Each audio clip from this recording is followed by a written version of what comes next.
ครับกินช่วงที่3 3 11วันนี้ผมมาสอนครับกระดาษเรือครับไปต่อไปครั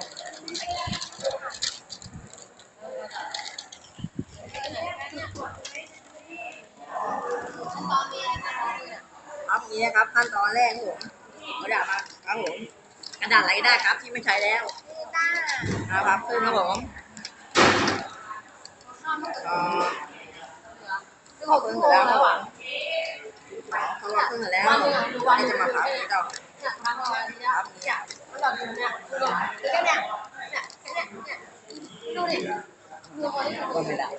ม่ได้ครับนี้นะครับผมสองข้าง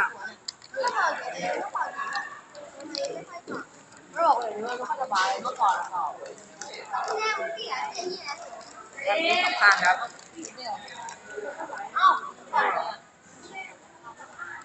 คุยก่อนอย่าเพิ่งออกหูได้เลยแต่ว่าเจอความเลี้ยงของเรา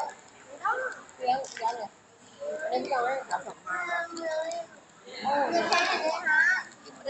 โอ้โหแค่ไหนก็ให้ดูได้มันไม่ได้อะไรมันได้ครับดีแล้วเราต่ออะไรอย่างเงี้ยครับ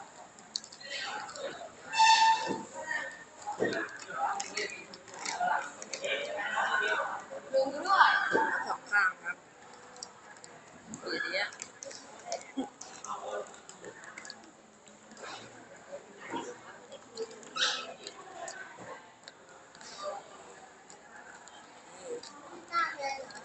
นะครับ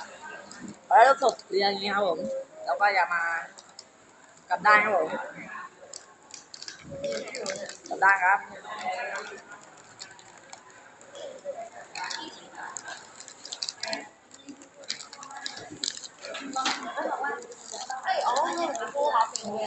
นี่ผมเรียนเสร็จแล้วครับ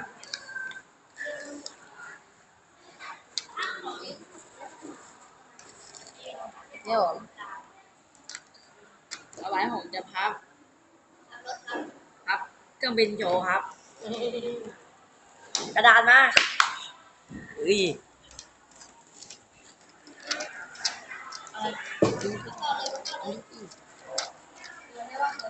เครื่องบินนะครับผมเอาไปง่ายครับผมเอาไปง่ายครับทีแล้วทั้งสองแล้วทั้งแล้วริ้วเนี่ยผมนี่คือเครื่องบินลอยครับผม